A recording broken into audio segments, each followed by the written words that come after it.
سلام۔ تو آج کی اس دلچسپ وضاحت میں ہمیں ایک بہت ہی گہرے اور سچ کہوں تو تھوڑے سے فلسفیانہ سفر پر نکلنے والے ہیں۔ ہم واصف علی واصف کی مشہور تصنیف کے حوالے سے انسانی روح اور اس کے خالق کے اس حیرت انگیز تعلق کو سمجھنے کی کوشش کریں گے، اور وہ بھی ایک قطرے اور ایک وسیع سمندر کی زبردست مثال کے ذریعے۔ تو چلیں پھر شروع کرتے ہیں۔ اب سب سے پہلے ہمارے ذہن میں ایک بہت ہی بنیادی لیکن بہت بڑا سوال آتا ہے۔ ذرا سوچیں، اگر یہ فانی انسان محض اس باقی رہنے والے خالق کا ایک عکس ہے تو بھلا ہم اصل میں ہیں کون، اور ہم یہاں کر کیا رہے ہیں؟ آج کل کی اس تیز رفتار اور مادی دنیا میں ہم اکثر اس سوال کو بھول جاتے ہیں، ہے نا؟ لیکن روح کے اس اصل سفر کو سمجھنے کے لیے ہمیں اس سوال کا سامنا تو کرنا ہی پڑے گا۔ اور اس سارے فلسفے کا نچوڑ اس ایک کمال کی لائن میں چھپا ہے۔ سنیے گا، قطرے کی تنہائی اس کی موت ہے، کلزم سے دوری اس کی فنا ہے۔ واہ، مطلب یہ استعارہ بالکل صاف کر دیتا ہے کہ ایک اکیلے قطرے کی اپنی کوئی حیثیت، کوئی طاقت نہیں ہوتی۔ اس کی اصل جان تو اس بڑے سمندر میں ہے جہاں سے وہ آیا ہے۔ اپنے ماخذ سے کٹ کر اس کا وجود تو بس ناممکن ہے۔ تو اس سفر کے پہلے حصے پر بات کرتے ہیں، قطرہ اور کلزم، یعنی انسان اور خالق کا وہ گہرا رشتہ۔ یہاں دو انتہائی اہم صوفیانہ تصورات سامنے آتے ہیں، فنا اور بقا۔ اب فنا کا مطلب یہاں صرف مٹ جانا یا ختم ہونا نہیں ہے، بلکہ یہ اپنی اس چھوٹی سی انفرادی انا کو اپنے محبوب یعنی اپنے خالق میں گم کر دینے کا نام ہے۔ اور مزے کی بات دیکھیں، یہی فنا دراصل بقا یعنی ہمیشہ کی زندگی پانے کا واحد راستہ ہے۔ جب وہ ایک چھوٹا سا قطرہ خود کو سمندر کے حوالے کر دیتا ہے نا، تو وہ ختم نہیں ہوتا، وہ تو خود سمندر بن جاتا ہے۔ یہاں ایک بڑی عجیب سی کشمکش ہے۔ ایک طرف تو وہ آزادی کا وہم ہے، جہاں وہ ننھا سا قطرہ اپنی انا میں آ کر خود کو ہی زندگی کا چشمہ سمجھنے لگتا ہے۔ وہ سمجھتا ہے کہ بس وہی سب کچھ ہے۔ اور دوسری طرف ہے اصل حقیقت، یعنی ہمارا مکمل انحصار۔ جب ہم یہ مان لیتے ہیں کہ ہمارا یہ وجود، ہماری یہ زندگی، یہ محض خالق کی طرف سے ایک عارضی تحفہ ہے، تب جا کر ہمیں اپنی اصل پہچان ملتی ہے۔ آگے بڑھتے ہیں دوسرے حصے کی طرف، جدید علم کا وہم، جہاں ہم ظاہری ترقی اور اپنے باطن کا موازنہ کریں گے۔ اب یہ کتنی حیران کن بات ہے نا، ہم نے اس بیرونی کائنات میں اربوں کہکشائیں دریافت کر لیں۔ ہم ستاروں اور ایٹموں کے پیچھے بھاگ رہے ہیں، ان کا لامتناہی مطالعہ کر رہے ہیں تاکہ اس دنیا کو مسخر کر سکیں۔ لیکن ذرا رک کر سوچیں، ہماری اس اندرونی کائنات کا کیا حال ہے؟ ہم اپنے باطن سے، اپنی روح کی ان گہرائیوں سے بالکل ہی نا آشنا ہیں۔ مطلب ہمیں باہر کا سب کچھ معلوم ہے، سوائے اس کے کہ ہم خود اندر سے کیا ہیں۔ سچ تو یہ ہے کہ ہماری اس جدید زندگی نے کچھ جھوٹے محبوب پال لیے ہیں۔ وہی مادی دولت کی اندھی ہوس، کھوکھلے سیاسی نظریات، سستی شہرت کی جستجو، اور یہ وہم کہ ہم تو بالکل خود مختار ہیں، یہ سب ہمیں ہماری اصل سے بہت دور لے گئے ہیں۔ دولت کی اس دوڑ نے تو لوگوں کے درمیان اونچی اونچی دیواریں کھڑی کر دی ہیں، اور یہ وہ سراب ہیں، وہ دھوکے ہیں جو روح کی پیاس کبھی نہیں بجھا سکتے۔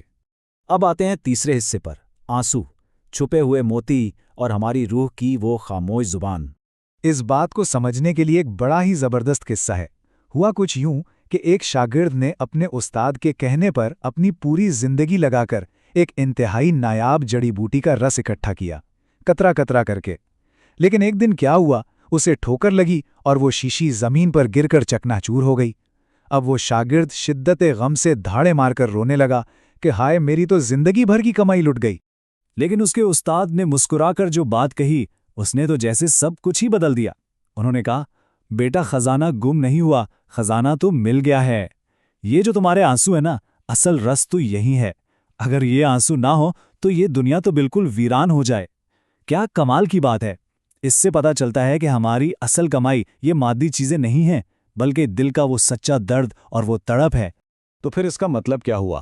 مطلب یہ کہ یہ آنسو محض نمکین پانی کے قطرے نہیں ہیں، یہ دراصل ہماری روح کی وہ خاموش زبان ہے جو اس فانی انسان اور اس ابدی خالق کے درمیان موجود اس تکلیف دہ دوری کو بیان کرتے ہیں۔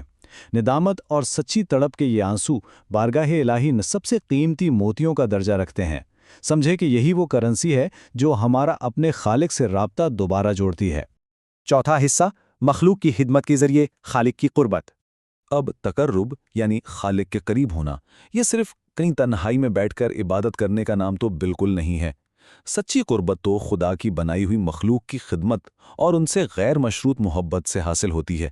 ذرا سوچیں، یہ کیسا عجیب سا اصول ہوگا کہ ہم خالق سے تو محبت کے بڑے بڑے دعوے کریں لیکن اس کی اپنی بنائی ہوئی مخلوق سے نفرت کریں؟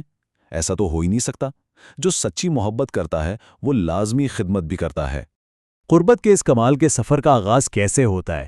سب سے پہلے اپنی اس انفرادی انا کے غرور کو مارنا پڑتا ہے، اور جب یہ انا ٹوٹتی ہے نا تو ہمیں ہر انسان کے اندر، ہر چیز کے اندر اس خالق کی کاریگری نظر آنے لگتی ہے۔ اس پہچان کے بعد ہم بغیر کسی غرض یا لالچ کے انسانیت کی خدمت کرتے ہیں، اور پھر بالآخر اسی بے لوث محبت کے ذریعے ہم اس خالق کو پا لیتے ہیں۔ یہ واقعی روح کے ارتقاء کا ایک شاندار راستہ ہے۔ اور اب ہمارا پانچواں اور آخری حصہ، محبوب کے ساتھ وصال، یعنی روح کی وہ آخری اور سب سے عظیم منزل۔ اس وصال کی طرف، اس ملن کی طرف ہمارا پہلا قدم ہوتی ہے توبہ۔ اور توبہ صرف اس بات کا نام نہیں ہے کہ ہم بیٹھ کر رو لیں یا شرمندہ ہو جائیں، نہیں، یہ تو دراصل ایک بہت ہی مقدس، ایک بہت ہی سچا وعدہ ہے کہ اب دوبارہ کبھی اس راستے پر قدم نہیں رکھنا جو ہمیں ہمارے محبوب سے دور کر دے۔ اپنی غلطی یا اس دوری کا احساس ہونا ہی دراصل اس وعدے کی شروعات ہے جو ہمیں اندھیرے سے واپس روشنی کی طرف لے کر جاتا ہے۔ اور پھر جب یہ سچی تڑپ اور یہ توبہ قبول ہو جاتی ہے تو پھر وصال کا، ملنے کا وہ عظیم لمحہ آتا ہے۔ وہ جو علیحدگی کا ایک جھوٹا وہم تھا نا، وہ ہمیشہ کے لیے ختم ہو جاتا ہے۔ دوری کا سارا درد جیسے غائب ہو جاتا ہے۔ وہ ایک فانی عکس اپنے سچے خالق سے جا ملتا ہے، اور وہ جو بیچارہ معمولی سا قطرہ تھا وہ اپنی ذات کو فنا کر کے ہمیشہ کے لیے خود ایک وسیع سمندر بن جاتا ہے۔ تو اس ساری بات کے بعد ہمارے پاس سوچنے کے لیے یہ ایک بہت ہی گہرا سوال رہ جاتا ہے، کیا اس قطرے کی، یعنی ہماری حتمی تقدیر، محض اپنی ذات تک محدود رہ کر اکیلے جینا اور ختم ہو جانا ہے، یا پھر بہادری کا مظاہرہ کرتے ہوئے خود کو فنا کر کے ایک وسیع و عریض سمندر بن جانا ہے؟ انسان کے اس روحانی سفر اور قطرہ قطرہ قلزم کے اس شاندار فلسفے پر غور کرنا واقعی ہمارے لیے کتنا اہم ہے۔ آج کی اس وضاحت کے لیے بس اتنا ہی۔ امید ہے اس نے آپ کو کچھ نیا سوچنے پر ضرور مجبور کیا ہوگا۔